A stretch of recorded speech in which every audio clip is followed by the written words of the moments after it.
knocking and banging everything. I'm not knocking and banging everything. I'm putting everything together. It's annoying. Every week it's boom, boom, boom. Just chill. Just chill. Right, you ready? Yes.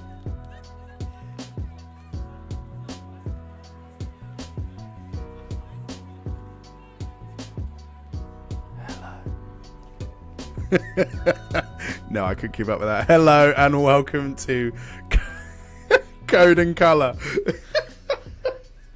Here we discuss all things animation, video games and digital drawing. I am the deeply unprepared this week for my intro, Tyler. And I am the puzzled yet confused, Josh. That's just you every week, but you know It is. that we can unpack that at another time. Josh, how have you been, buddy? I've been very well. I've been not too shabby, I don't think. Whoa! Hang on a minute. What is going on here? I was trying to see what on the shabby scale where I was because I thought it would crop up later on. Like, how shabby have you been? I'm gonna start putting a shabby meter on the screen. You should. Yeah. Yeah, no, that sounds like a lot of effort. I'm not gonna lie to you. You should. If anyone can do it, you can. No, don't do that. That's how I guess. Don't stroke my ego. Yeah. Oh, you're just so incredibly great at editing this podcast. You can add whatever you want. Pictures of dancing monkeys. This old thing? Oh my god. What have I been up to this week? I don't know. What'd you say? I don't know. That's what I was asking. Yeah, what have I been up to? I'm thinking about it. I actually did write a list because usually you've got a list for me because for some reason your small brain is baby-fired. Yeah, frazzled. I don't even know my own name anymore. So I've been playing a lot of Tears of the Kingdom. Yes. I've been watching. I'm going to go into that because things. I've also been watching two little indie projects from small studios. One is the 2000s Turtles. Nice. All on Amazon. They're all on there. Nice. Yes, probably in preparation for the new Turtles film that's coming out that we have. Absolutely. Fair play. I can't wait for it. And next an week, old gem. Probably, actually. Oh my god, I'm going to see a lot next week. I have to be. And also another little indie project that has arguably the biggest movie star of the world backing the 2000s. Jackie Chan Adventures. Oh my god.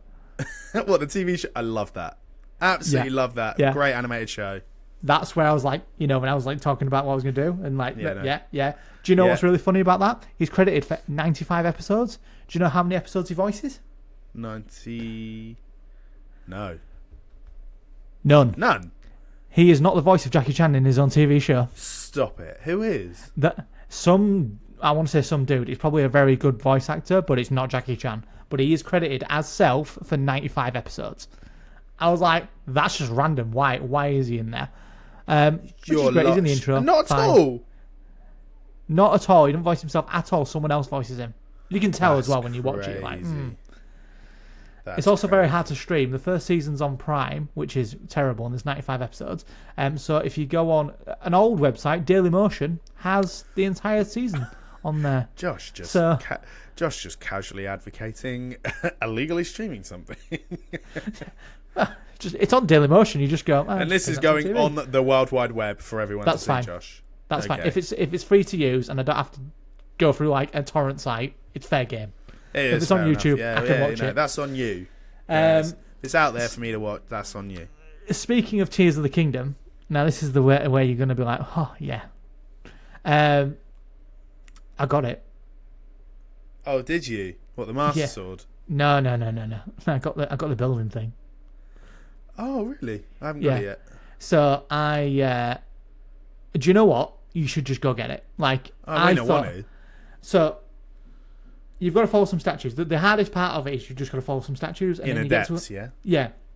Which I'll tell you right now, I hate being in the depths. Yeah, it's not fun, is it? It's not fun at all. It's so tense. It's like a horror movie. I hate it. But it's good. You get some good stuff in the depths. Like you get like brand new equipment. You get like like swords that are not rusty are down there in random spots. It's really good. And you go to this place, you do this thing, and you get it, but then you got to fight a boss.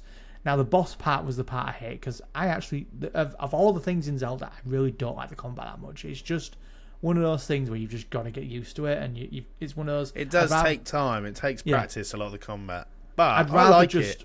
Yeah, like I said before, I'd rather just nomad around the place and you know, just build stuff and find treasure chests and do all the shrines. That's my Zelda experience. Doing other stuff is just, it's just a means to an end. But you do it, you can do it. If I can do it, I did it first go. Well, of course I can do it. I've done 3 of the regional phenomenas now. I'm currently halfway through the 4th one. Which one are you doing? The Gerudo Town. I'm doing that one now as well. It is the hardest one, I think. It's my second one. I found the Rito one very easy. So easy. You could like fall through the plates. You know, you can just land on them. Yeah. The only thing I didn't like about that one, spoiler alert, the only thing I didn't like about that one is when you're actually in the air temple, if you don't have cold resistance armor, you're going to take damage. But it's the easiest boss to kill in the temple. Yeah, but you can find the greaves for cold weather stuff at the first part of the map when you first start in the game. Yeah, I guess, but it still isn't enough. Oh well, yeah, but you can. Yeah, I bought the rest of the outfit. Yeah, I haven't done that.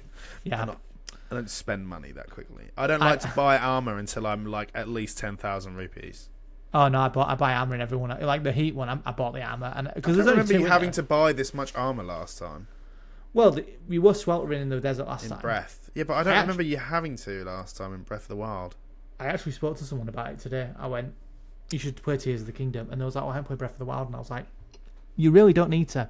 As much as Breath of the Wild is amazing, this takes Breath of the Wild and makes it... Well, no, but there's just such good quality of life improvements over Breath of the Wild, which just makes... Yeah, but the story element, I really would. Also, that building thing... Game changer. Yeah, no, I will get it. I what have you been up to? A lot. Well, as always, I'm not too shabby, so don't, think carefully before you. I'm still about a 2 to 3. Okay. Not too shabby. I am. What have I been doing? Don't think I've watched any. I've been drawing a few bits. I've drawn more. I've only drawn a picture of Wolverine, which I'm sure people saw over on my Instagram, and I drew a picture of Taylor Swift. Oh, I drew Majora's Mask actually, which again people might have seen on my Instagram. Your fusions.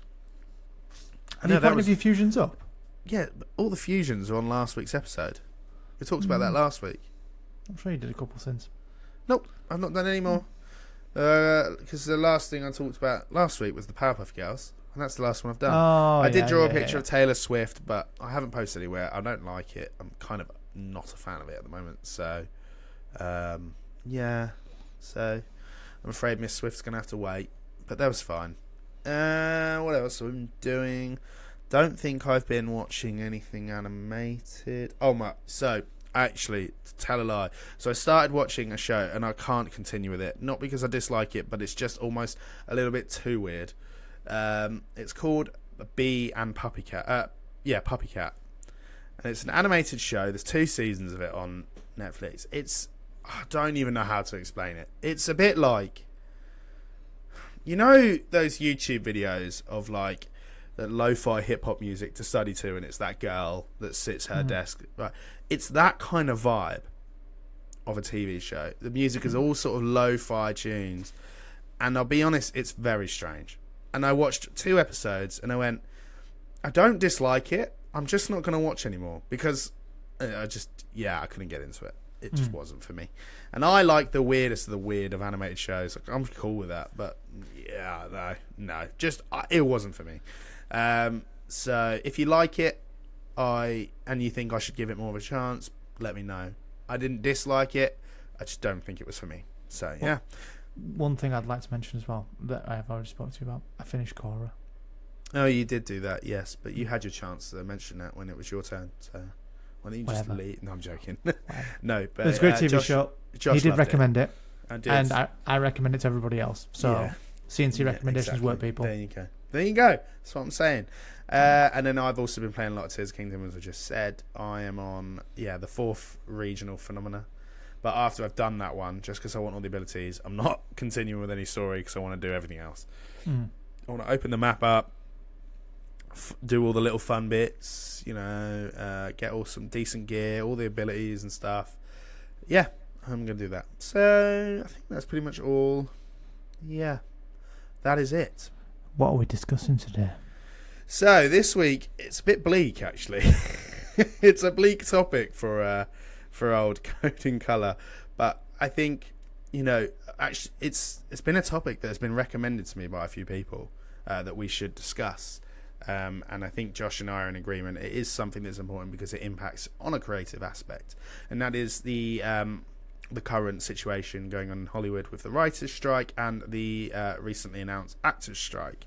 So for those of you who don't know, the WGA and SAG-AFTRA, I think that's what they're called, two guilds based in Hollywood have gone on strike and will not resume work until, they get more money, which I guess is the purpose of a strike. And I thought we thought we'd just break it down and discuss the impact it's having on the animation industry, because whilst they're not directly affected, they are. And we're going to break that down. So, should we get into it? Boom, let's go. So, this week, the writer's strike / the actor's strike. It's been an ongoing issue since Josh just fact-checked me there. It was 2nd of May this year. As of this year. So, it began with the writers from the WGA going on strike, which is the Writers Guild of America. They've been on strike ever since, obviously, for better pay for the amount of work that's put on them at the moment.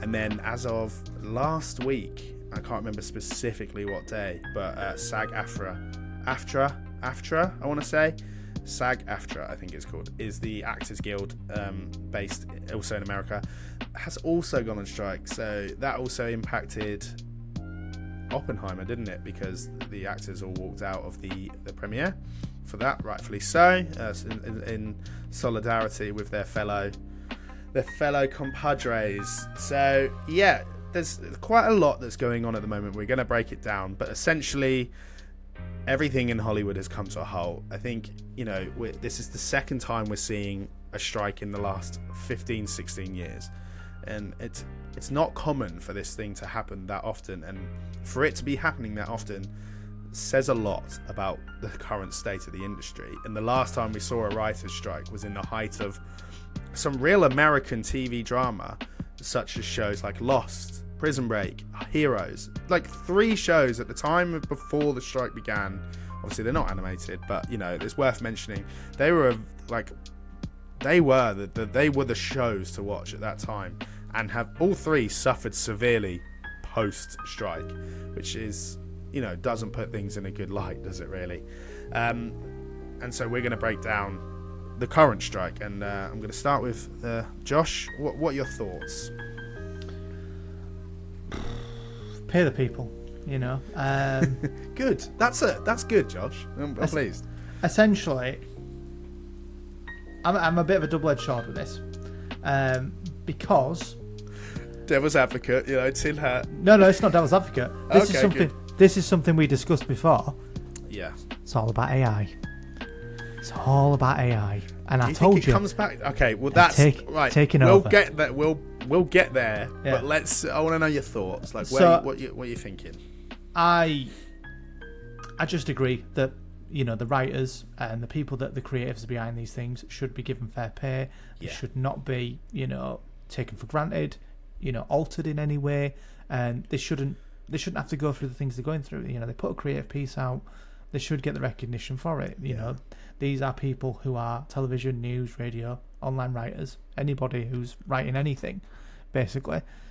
From what I can see, there's 11,000 people that have been affected in this, and it's a joke. They need to look after the staff. At the end of the day, it's a thing, and for me, pay your writers.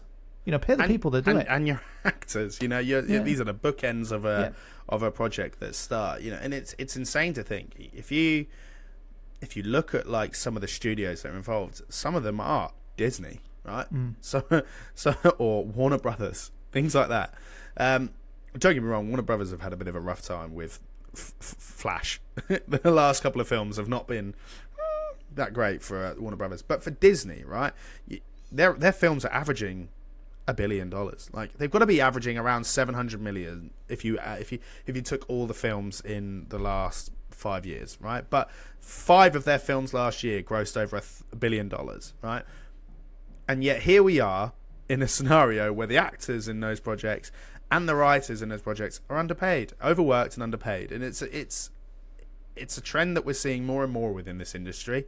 I imagine a lot of this is off the back of what's happened with Disney this year. You know, we've talked a lot about Disney laying off staff members. I imagine a lot of that has been has been an impact as to why these strikes have happened. And it's important to note that whilst, you know, we're going to be looking at this from an animation angle, and whilst there is a separate guild for animators called the Animators Guild, there are members of the animation industry that fall under the Writers Guild of America, and you know that they're impacted as well. But whilst the Animation Guild isn't necessarily affected directly, indirectly they are, and that's what we're going to look at here today.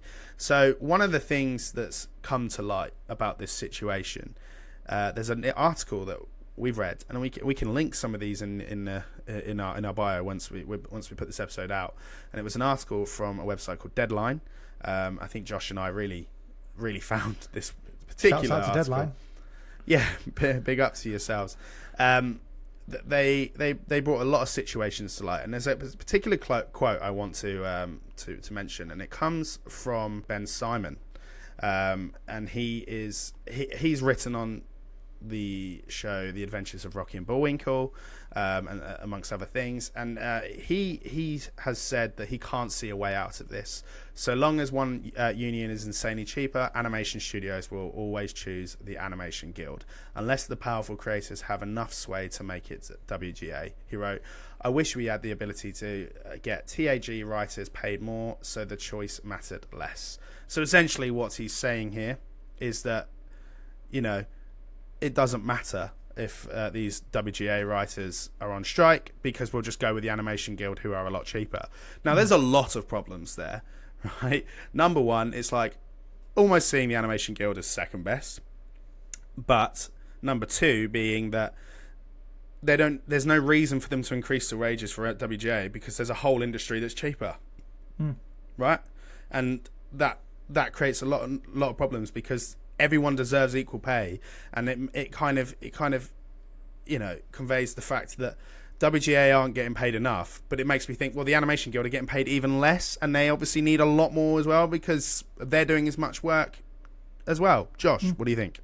To carry on from that, there's also a loophole as well, which I read in an article. By some strange loophole, animated shows are either covered by the Animation Guild or the WGA, and strangely, it's the studios that get to decide which one, not the writers themselves. That seems to be some sort of a legal practice, but it is perfectly legal in this instance. It's just wrong. It's what it is. And it seems like Labour should decide which union they want to belong to, not the employer. And it just basically said, you know, they should have their own choice of which they want to belong to.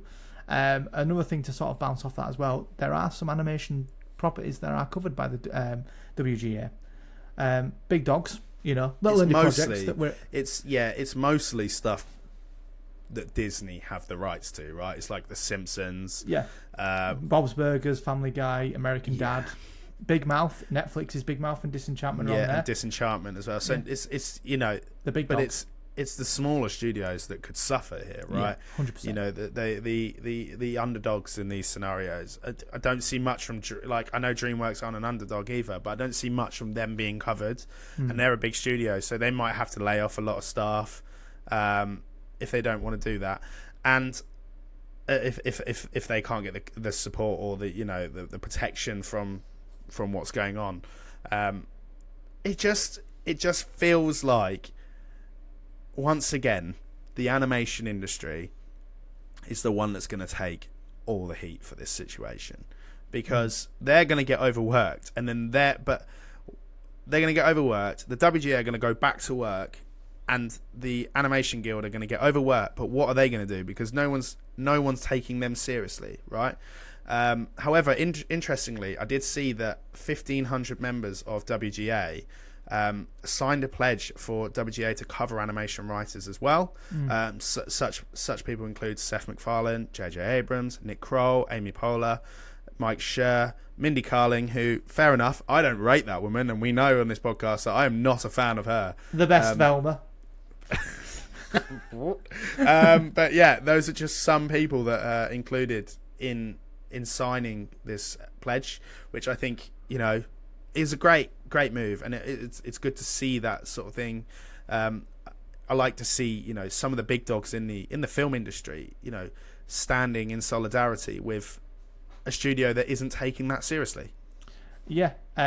Silver linings, of all people, Jimmy Kimmel is paying his writers while they're on strike. So, you know, more studios should do the same thing, more creatives. But he shouldn't have to do that. Like, I appreciate that he is. He shouldn't. But he shouldn't have to do that. But it is, you know, yeah, it's, and I was talking about this today. I think it's this whole situation, given that this has happened twice, and obviously not a lot changed last time this happened. Given that this has happened, I have a question for you. Do you think it is time that we scrapped Hollywood as a whole and just found another way to do it?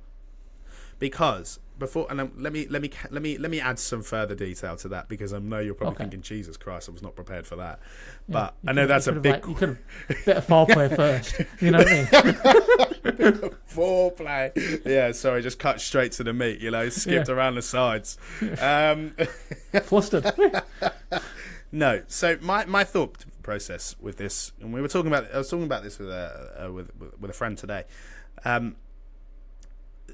It seems to me that Hollywood have a very traditional / old-fashioned view still with the industry as a whole, and people are still not getting paid fairly. There's a very clear food chain. Now, don't get me wrong. In any industry, there needs to be a level of hierarchy, right? You've got to have someone to keep the order, but it also seems to me that A, we're losing a lot of creative sort of freedom within the industry, and B, the staff are just not getting treated fairly.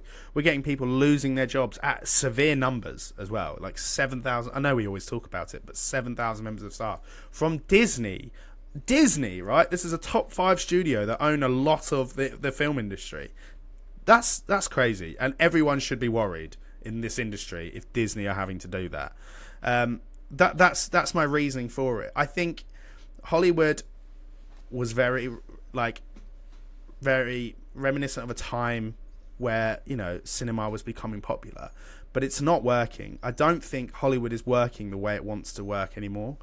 You know, they're making projects that just are mediocre and raking in the money from it, and we're limiting the creativity. So my question to you is, what do you think? Do you think it's time we found a new way and replace Hollywood?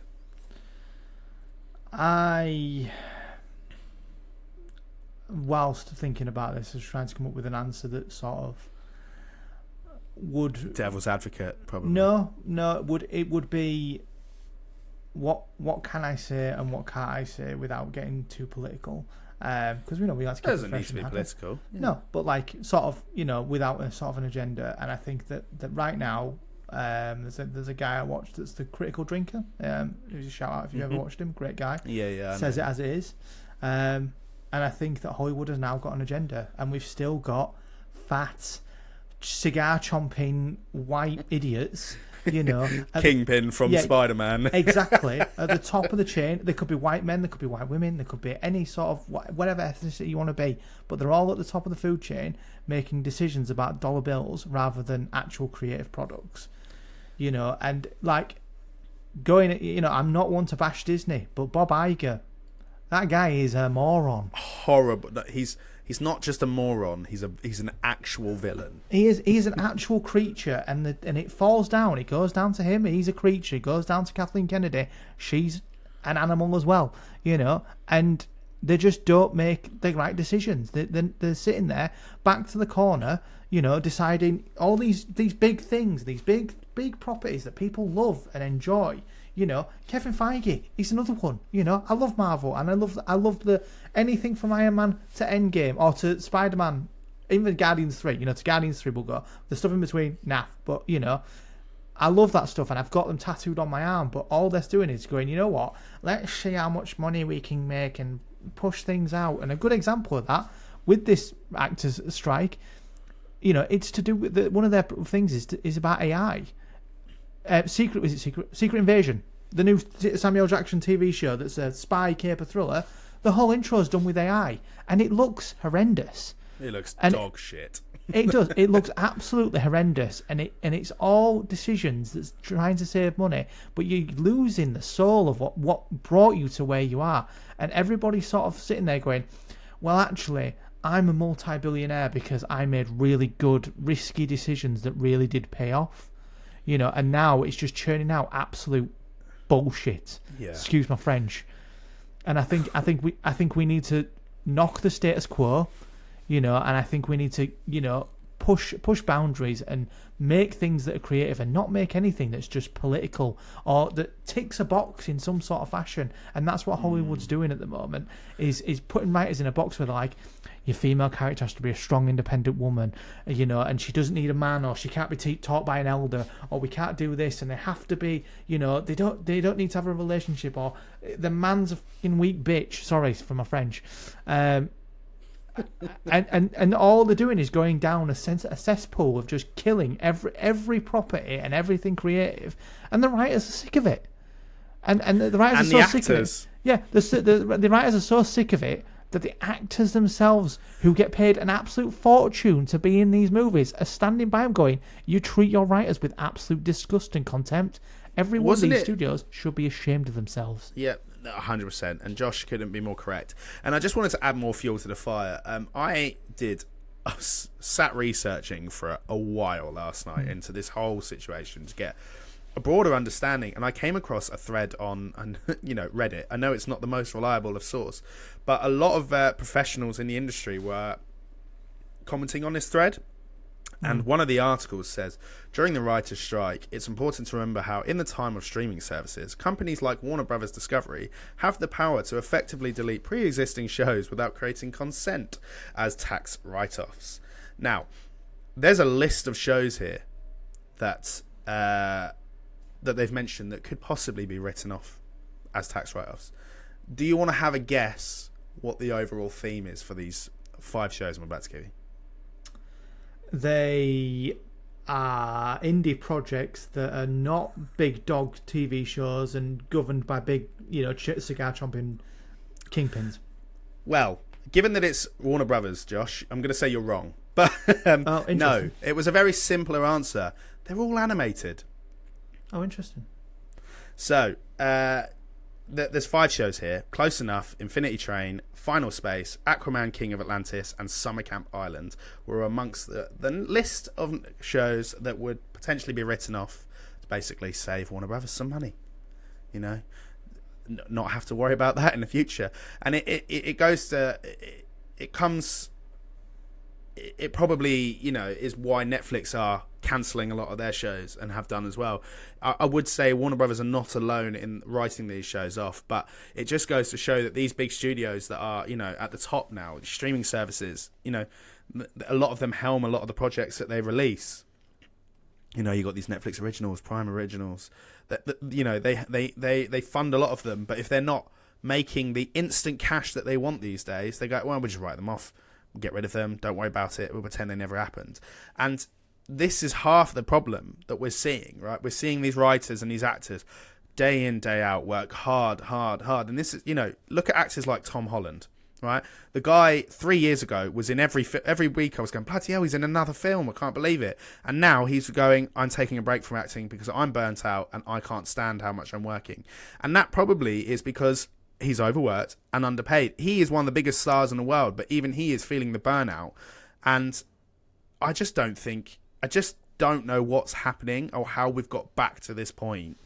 But somehow the whole dynamic with the film industry has changed since the start of streaming, which kind of began like around the time of the last strike. Actually, Netflix was launched in 2008. The last strike happened in 2007 to 2008. It seems like the world is moving too quickly. Hollywood is trying to move too quickly with it, and they're not thinking about the little people while they do so. He's so angry, he smacked your microphone there. I just need to point that one out. Twice. It's just raging. Yeah. But I'm going to make you even more angry. I'm angry in like 4D. Are you ready to feel that? Are you ready to be angry in 4D even more? I'm going to add another iron to the fire. And I didn't think about this until we were sat talking about it. But Warner Brothers, big studio, they're also doing the same thing with their video games. And it's going to get to a point, and this all boils down to the consumers are the only person that's going to be affected by this, because Warner Brothers are pushing for live service games. Pushing the money, not pushing the quality product out, pushing to get as much money from something and not pushing out. And a good example of that is the Suicide Squad game that's coming out. That game's got delayed because everybody looked at that and went, that's from the Arkham people that make a really good Batman game, and all you're trying to do is just take my money. You're not even giving me a live product. Like, I can't play this if you turn the servers off. And everybody's going, I hate that. Why are you doing that?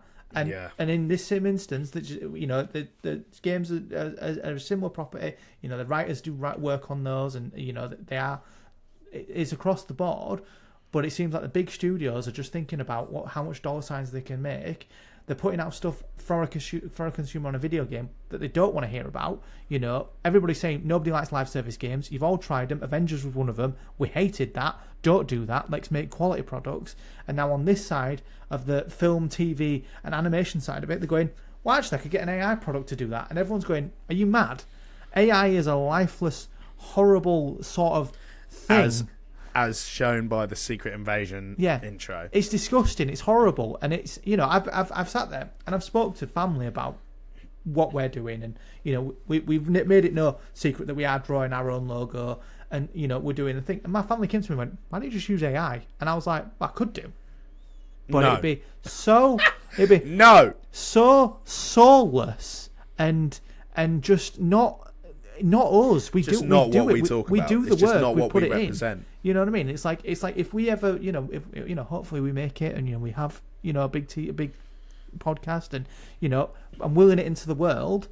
I want to sit there and go, me and Tyler did that. We didn't cut any corners. We learned the product. We learned what we needed to do to make that happen. And it feels like if we just did AI, we'd come up with something great. And I probably couldn't be able to draw it, not yet. But it'd be so soulless and lifeless. It takes away from everything that we're sort of working towards. And I think, you know, the bottom line with this is that studios are just looking at dollar signs. Disney, Warner Brothers, you know, and we're going back to a subject right at the beginning. You was like, oh, Flash did really terrible. The one thing I actually really liked about the Flash was the writing.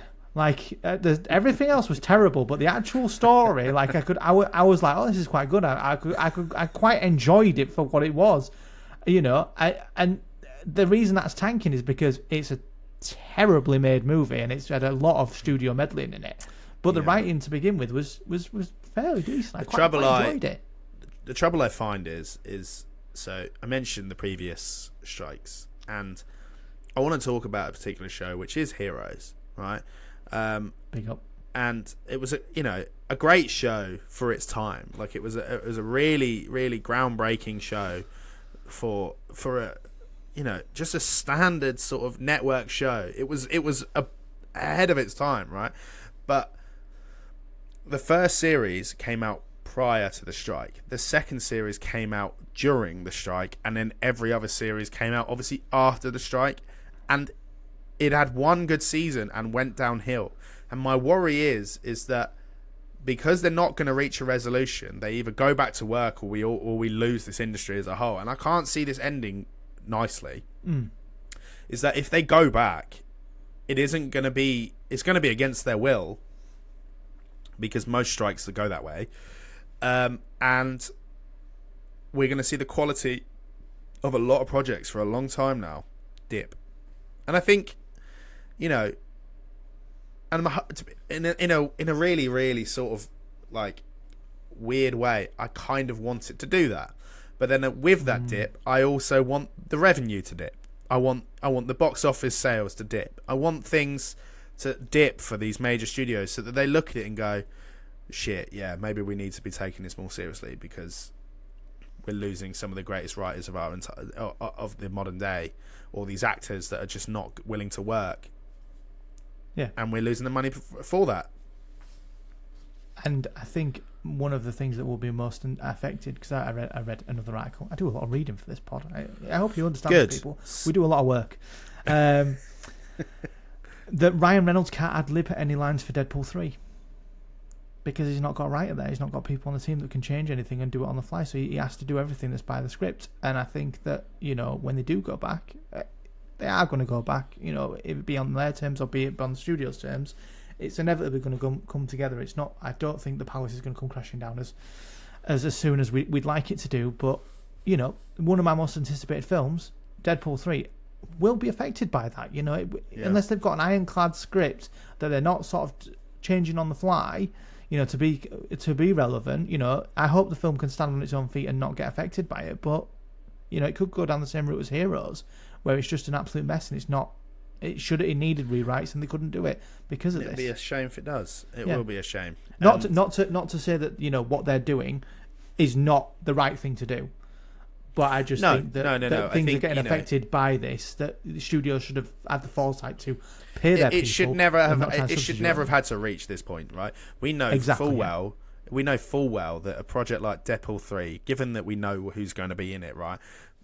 That's going to gross some serious money, right? There's no doubt in my mind that film won't gross at least $1 billion, right? At least, because the first two Deadpool films are incredibly popular, and anyone would jump at the opportunity to see Hugh Jackman back as Wolverine. So, that is money, right? But this is where the problems start. This is why we're in this position in the first place, because it's just an event, isn't it? I think these are, a lot of these studios just see this as an event rather than a film, like a piece of art, like a piece of work. Like, there's no reason why they can't be both. And it's the way I want to. Again, I know we're talking a lot about live action this week, but I guess obviously it's the most relevant for this situation. But we've got Barbie and Oppenheimer that release tomorrow, right? And it's been marketed as an event the entire time, to which is doing my absolute head in, because I literally cannot stand how much marketing these two films are getting anymore. I see it every minute of every day. But I think it's just an event, and it makes me wonder, are these films going to be any good? I imagine they will be, or is it just an event, and that's all that's all these studios care about? The dollar signs. They're putting more money into the marketing than they are in the quality of these films. Secret Invasion was marketed so well, and it's a pile of trash. It's horrendous. It's just trash. It's so trash. And then the things that aren't like. However, I want to flip that. We've recently had the latest Studio Ghibli film be released, and so it was How Do You Live, but it's been renamed The Boy and the Heron. That's the official name of the film. That film came out with no marketing, bar one poster that was released about 2 weeks before the film came out. Right? No marketing. It's one of the best in Japan, domestically in Japan. That film has had one of the best opening weekends for a film, especially Studio Ghibli, for the last 20, 30 years. So, it goes to show, when you put the effort into the trust into a studio that is going to deliver an incredible product, and they treat their writers and their actors with respect, because let's be honest, Japanese have got respect down to an absolute T. It goes to show that you get the results, and I think we as a Western culture don't have that down pat.